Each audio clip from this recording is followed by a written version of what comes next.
la supervivencia de uno mismo y sus amigos carecía de valor. Todo se supeditaba a tal fin. El carácter del hombre quedaba absorbido hasta el extremo de verse envuelto en un torbellino mental que ponía en duda y amenazaba toda la escala de valores que hasta entonces había mantenido. Influido por un entorno que no reconocía el valor de la vida y la dignidad humana, que había desposeído al hombre de su voluntad y le había convertido en objeto de exterminio, no sin utilizarle antes al máximo y extraerle hasta el último gramo de sus recursos físicos. El yo personal acababa perdiendo sus principios morales. Sí, en último esfuerzo por mantener la propia estima, el prisionero de un campo de concentración no luchaba contra ello. Terminaba por perder el sentimiento de su propia individualidad, de ser pensante con una libertad interior y un valor personal. Acababa por considerarse solo una parte de la masa de gente. Su existencia se rebajaba al nivel de la vida animal. Transportaban a los hombres en manadas, unas veces a un sitio y otras a otro, unas veces junto y otras por separado, como un rebaño de ovejas sin voluntad ni pensamientos propios. Una pandilla pequeña, pero peligrosa, diestra en métodos de tortura y sadismo, los observaba desde todos los ángulos. Conducían al rebaño sin parar, atrás, adelante, con gritos, patadas y golpes, y nosotros, los borregos, teníamos dos pensamientos: cómo evitar a los malvados sabuesos y cómo obtener un poco de comida. Lo mismo que las ovejas se congregan tímidamente en el centro del rebaño, también nosotros buscábamos el centro de las formaciones.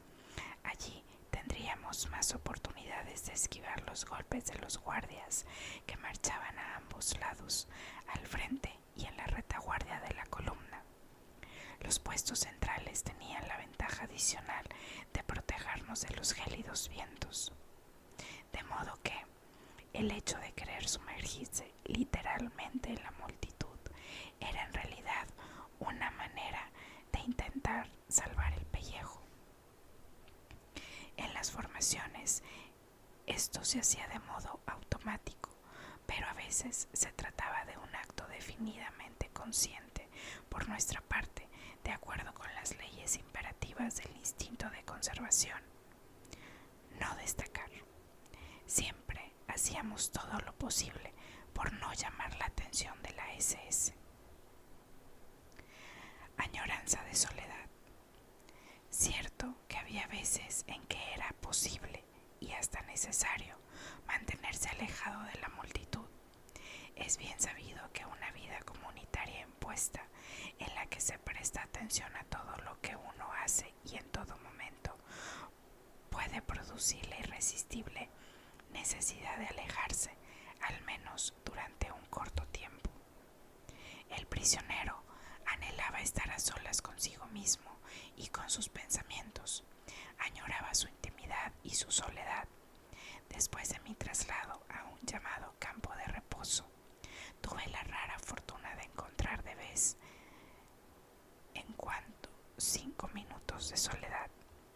Tras el barracón de suelo de tierra en el que trabajaba y donde se hacinaban unos 50 pacientes delirantes, había un lugar tranquilo junto a la doble alambrada que rodeaba el campo. Allí se había improvisado una tienda con unos cuantos postes y ramas de árboles para cobijar media docena de cadáveres, que era la gota diaria de muertes en el campo. Había también un pozo que llevaba a las tuberías de conducción de agua. Siempre que no eran necesarios mis servicios, solía sentarme en cuclillas sobre la tapa de madera de este pozo, contemplando el florecer de las verdes laderas y las lejanas colinas azuladas del paisaje bávaro, enmarcado por las millas de la alambrada de púas. Soñaba añorante y mis pensamientos vagaban al norte, al nordeste y en dirección a mi hogar, pero solo veía nubes. No me molestaban los cadáveres próximos a mí, hormigueantes de piojos. Solo las pisadas de los guardias al pasar me despertaban de mis sueños, o a veces una llamada desde la enfermería o para recoger un nuevo envío de medicinas para mi barracón. Envío consistente en 10 o 5 tabletas de aspirina para 50 pacientes y varios días. Las recogía y luego hacía mi ronda, tomando el pulso a los pacientes y suministrándoles media tableta si se trataba de casos graves, pero los casos desahuciados no recibían medicinas. No les hubiera ayudado y además habrían privado de ellas a los que todavía tenían alguna esperanza. Para los enfermos leves no tenía más que unas palabras de aliento. Así me arrastraba de paciente en paciente, aunque yo mismo me encontraba exhausto y convaleciente de un fuerte ataque de tifus. Después volví a mi lugar solitario sobre la tapa de madera del pozo. Por cierto, este pozo salvó una vez la vida de 3 compañeros prisioneros. Poco antes de la liberación se organizaron transportes masivos hasta Dachau y estos 3 hombres acertadamente intentaron evitar el viaje. Bajaron al pozo y ahí se escondieron de los guardias. Yo me senté tranquilamente sobre la tapa, con aire inocente, tirando piedrecitas a la alambrada de púas como si se tratase de un juego infantil. Al reparar en mí, el guardia dudó un momento, pero pasó de largo. Pronto pude decir a los hombres que estaban abajo que lo peor había pasado. Juguete del destino. Resulta difícil para un extraño comprender cuán poco valor se concedía en la vida. En el campo, el prisionero estaba ya endurecido, pero posiblemente adquiría más conciencia de este absoluto desprecio por la vida cuando se organizaba un convoy de enfermos. Los cuerpos demacrados se echaban en carretillas que los prisioneros empujaban a lo largo de muchos kilómetros, a veces entre tormentas de nieve, hasta el siguiente campo. Si uno de los enfermos moría antes de salir, se le echaba de todas formas, porque la lista tenía que estar completa. La lista era lo único importante. Los hombres solo contaban por su número de prisionero. Uno se convertía literalmente en un número. Que estuviera vivo o muerto no importaba, ya que la vida de un número era totalmente irrelevante, y menos aún importaba lo que había tras aquel número y aquella vida, su destino, su historia o el nombre del prisionero. En los transportes de pacientes a los que yo en calidad de médico tenía que acompañar desde un campo de Baviera a otro, hubo un prisionero joven cuyo hermano no estaba en la lista y al que por tanto había que dejar atrás. El joven suplicó tanto que el guardia decidió hacer un cambio y el hermano ocupó el lugar de un hombre que preferiría quedarse, con tal de que la lista estuviera correcta. Y esto era fácil. El hermano cambió su nombre y apellido con los del otro prisionero, pues como ya he dicho antes, carecíamos de documentación. Ya teníamos bastante suerte con conservar nuestro cuerpo, que, al fin y al cabo, seguía respirando. Todo lo demás que nos rodeaba, como los harapos que pendían de nuestros esqueletos malicentos, solo tenía interés cuando se ordenaba un transporte de enfermos. Se examinaba a los musulmanes con curiosidad descarada, con el fin de averiguar si sus chaquetas o sus zapatos eran mejores que los de uno. Después de todo, su suerte estaba echada, pero los que quedaban en el campo, capaces aún para algún trabajo, debían aguzar sus recursos para mejorar las posibilidades de supervivencia. No eran sentimentales. Los prisioneros se consideraban totalmente a merced del humor de los guardias, juguetes del destino, y esto les hacía más inhumano de lo que las circunstancias habrían hecho presumir. Siempre había pensado que, al cabo de 5 o 10 años, el hombre estaba siempre en condiciones de saber lo que había repercutido favorablemente en su vida. El campo de concentración me proporcionó mayor precisión. Con frecuencia sabíamos si algo había sido bueno al cabo de 5 o 10 minutos. En Auschwitz me impuse a mí mismo una norma que resultó ser buena y que todos mis camaradas observaron más tarde. Por regla general, contestaba a todas las preguntas con la verdad, pero guardaba silencio sobre lo que no se me pedía de forma expresa. Si me preguntaban la edad, la decía. Si querían saber mi profesión, decía médico, sin más explicaciones. En la primera mañana en Auschwitz, un oficial de las SS asistió a la revista. Teníamos que agruparnos atendiendo a diferentes criterios: prisioneros de más de 40 años, de menos 40 años, trabajadores del metal, mecánicos, etc. Luego examinaban si teníamos hernias y algunos prisioneros tenían que formar otro grupo. El mío fue llevado a otro barracón donde nos alinearon de nuevo. Tras otra selección y después de más preguntas sobre mi edad y profesión, me enviaron a un grupo más reducido. De nuevo, nos condujeron a otro barracón, agrupados de forma diferente. Este proceso continuó durante un tiempo y yo me sentía muy desdichado al encontrarme entre extranjeros que hablaban lenguas para mí ininteligibles. Por fin pasé la última revisión y me hallé de nuevo en el grupo que estaba conmigo en el primer barracón. Mis compañeros apenas se habían dado cuenta de que durante aquel tiempo yo había andado de barracón en barracón. Fui consciente de que en los pocos minutos transcurridos me había cruzado con un destino distinto en cada ocasión. Cuando se organizó el traslado de los enfermos al campo de reposo, mi nombre, es decir, mi número, estaba en la lista, ya que se necesitaban algunos médicos, pero nadie creía que el lugar de destino fuera de verdad un campo de reposo.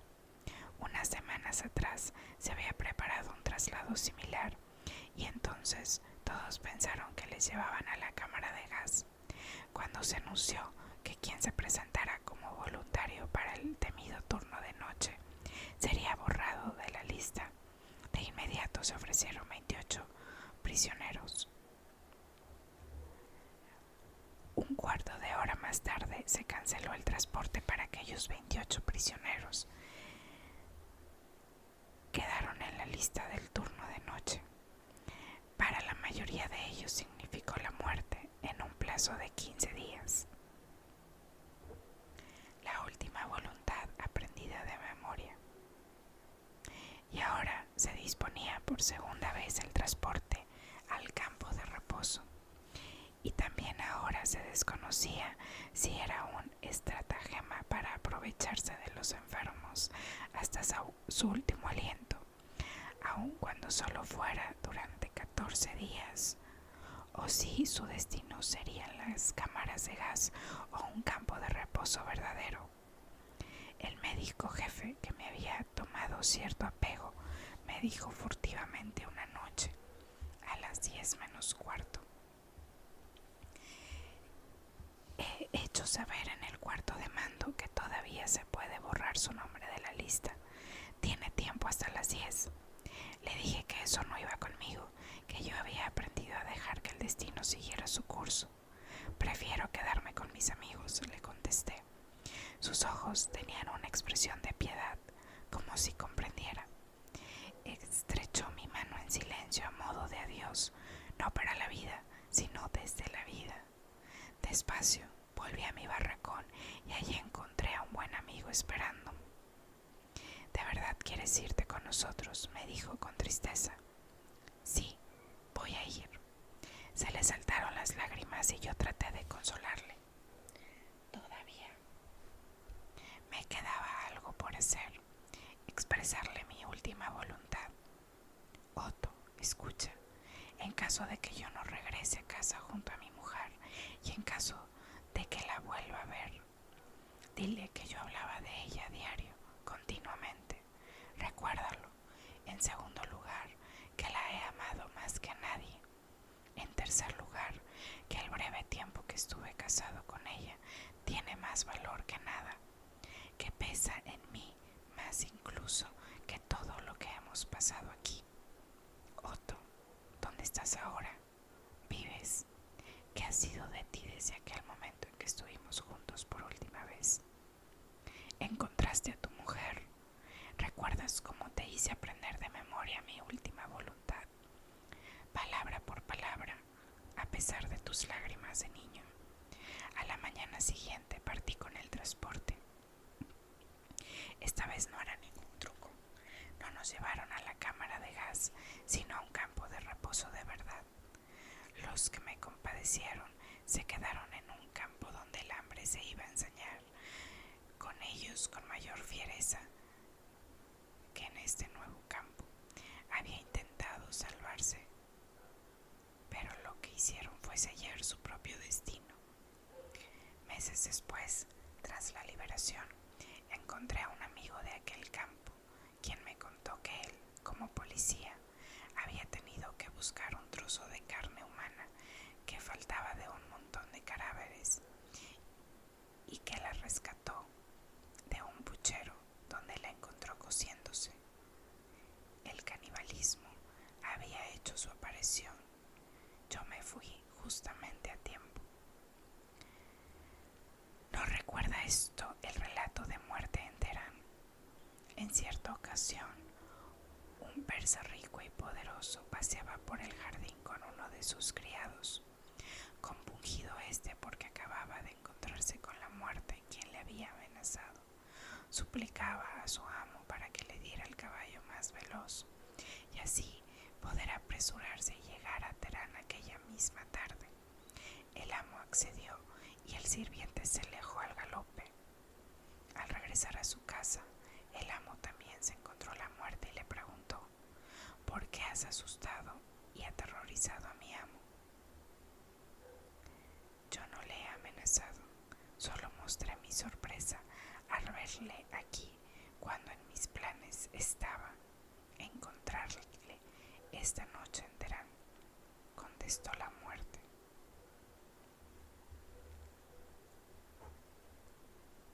Planes de fuga.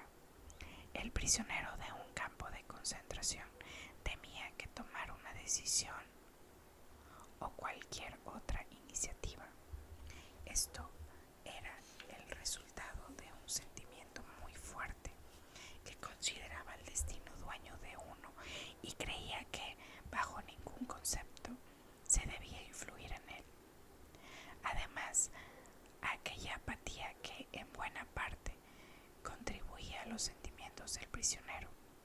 A veces era preciso tomar decisiones precipitadas que, sin embargo, podían significar la vida o la muerte.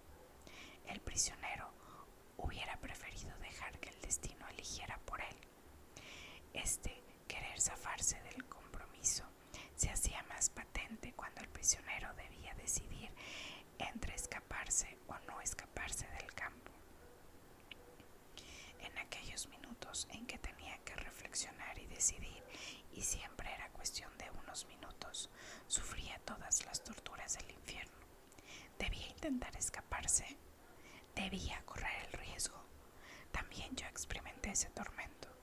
Al irse acercando el frente de batalla, tuve la oportunidad de escaparme. Un colega mío que visitaba los barracones fuera del campo, cumpliendo sus deberes profesionales, quería evadirse y llevarme con él. Me sacaría de contrabando con el pretexto de que tenía que consultar con un colega acerca de la enfermedad de un paciente que requería el asesoramiento del especialista. Una vez fuera del campo, un miembro del movimiento de resistencia extranjero nos proporcionaría uniformes y alimentos. En el último instante surgieron ciertas dificultades técnicas y tuvimos que regresar al campo de una vez. Aquella oportunidad nos sirvió para surtirnos de algunas provisiones, unas cuantas patatas podridas y hacernos cada uno con una mochila. Entramos en un barracón vacío de la sección de mujeres, donde no había nadie porque éstas habían sido enviadas a otro campo. El barracón estaba en la mayor de los desórdenes. Resultaba obvio que muchas mujeres habían conseguido víveres y se habían escapado. Por todas partes había desperdicios, pajas, alimentos descompuestos y loza rota. Algunos tazones estaban todavía en buen estado y nos hubieran servido de mucho, pero decidimos dejarlos. Sabíamos demasiado bien que, en la última época en la que la situación era cada vez más desesperada, los tazones no solo se utilizaban para comer, sino también como palanganas y orinales. Regía una norma de cumplimiento estrictamente obligatorio que prohibía tener cualquier tipo de utensilio en el barracón, pero muchos prisioneros se vieron forzados a incumplir esta regla, en especial los afectados de tifus, que estaban demasiado débiles para salir fuera del chamizo, ni aún ayudándoles. Mientras yo yacía de pantalla, mi amigo entró en el barracón y al poco volvió trayendo una mochila bajo su chaqueta. Dentro había visto otra que yo tenía que coger, así que cambiamos los puestos y entré yo. Al escarbar entre la basura buscando la mochila y, si podía, un cepillo de dientes vi, de pronto, entre tantas cosas abandonadas, el cadáver de una mujer. Volví corriendo a mi barracón y reuní todas mis posesiones: mi cuenco, un par de mitones rotos, heredados de un paciente muerto de tifus, y unos cuantos recortes de papel con signos taquigráficos, en los que, como ya he mencionado antes, había empezado a reconstruir el manuscrito que perdí en Auschwitz. Pasé una última vista rápida a todos mis pacientes calcinados yacían sobre tablones podridos a ambos lados del barracón. Me acerqué a un paisano mío ya casi medio muerto y cuya vida yo me empeñaba en salvar a pesar de su situación. Tenía que guardar secreto sobre mi intención de escapar, pero mi camarada pareció adivinar que algo iba mal. Tal vez yo estaba un poco nervioso. Con la voz cansada me preguntó: ¿te vas tú también? Yo lo negué, pero me resultaba muy difícil evitar su triste mirada. Tras mi ronda volví a verle y otra vez sentí su mirada desesperada y sentí como una especie de acusación, y se agudizó en mí la desagradable sensación que me oprimía desde el mismo momento en que le dije a mi amigo que me escaparía con él. De pronto decidí, por una vez, mandar en mi destino. Salí corriendo del barracón y le dije a mi amigo que no podía irme con él. Tan pronto como le dije que había tomado la resolución de quedarme con mis pacientes, aquel sentimiento de desdicha me abandonó. No sabía lo que me traerían los días sucesivos, pero yo había ganado una paz interior como nunca antes había experimentado. Volví al barracón, me senté en los tablones a los pies de mi paisano y traté de consolarle. Después charlé con los demás, intentarlo calmarlos en su delirio. Y llegó el último día que pasamos en el campo. Según se acercaba el frente, los transportes se habían ido llevando a casi todos los prisioneros a otros campos. Las autoridades, los capos y los cocineros se habían esfumado. Aquel día se dio la orden de que el campo iba a ser totalmente evacuado al atardecer. Incluso los pocos prisioneros que quedaban, los enfermos, unos cuantos médicos y algunos enfermeros, tendrían que marcharse. Por la noche había que prenderle fuego al campo. Por la tarde aún no habían aparecido los camiones que vendrían a recoger a los enfermos. Todo lo contrario. De pronto pronto se cerraron las puertas del campo y empezó a ejercer una vigilancia estrecha sobre la alambrada para evitar cualquier intento de fuga. Parecía como si hubieran condenado a los prisioneros que quedaban a quemarse en el campo. Por segunda vez, mi amigo y yo decidimos escapar. Nos dieron la orden de enterrar a 3 hombres al otro lado de la alambrada. Éramos los únicos que teníamos fuerzas suficientes para realizar aquella tarea. Casi todos los demás yacían en los pocos barracones que aún se utilizaban, postrados con fiebre y delirando. Hicimos nuestros planes. Cuando lleváramos el primer cadáver sacaríamos la mochila de mi amigo, ocultándola en la vieja tina de ropa sucia que hacía las veces de ataúd. En el segundo cadáver llevaríamos mi mochila del mismo modo, y en el tercer viaje trataríamos de evadirnos. Los 2 primeros viajes los hicimos según lo acordado. Cuando regresamos, esperé a que mi amigo buscara un trozo de pan para poder comer algo los días que pasáramos en el bosque. Esperé, pasaban los minutos y yo me impacientaba cada vez más al ver que no regresaba. Después de 3 años de reclusión, me imaginaba con gozo cómo sería la libertad. Pensaba en lo maravilloso que sería recorrer en dirección al frente. Más tarde supe lo peligroso que hubiera sido semejante acción. Pero no llegamos tan lejos. En el momento en que mi amigo regresaba, la verja del campo se abrió de pronto y un camión espléndido de color aluminio y con grandes cruces rojas pintadas entró despacio hasta la explanada donde formábamos. En él venía un delegado de la Cruz Roja de Ginebra y el campo y los últimos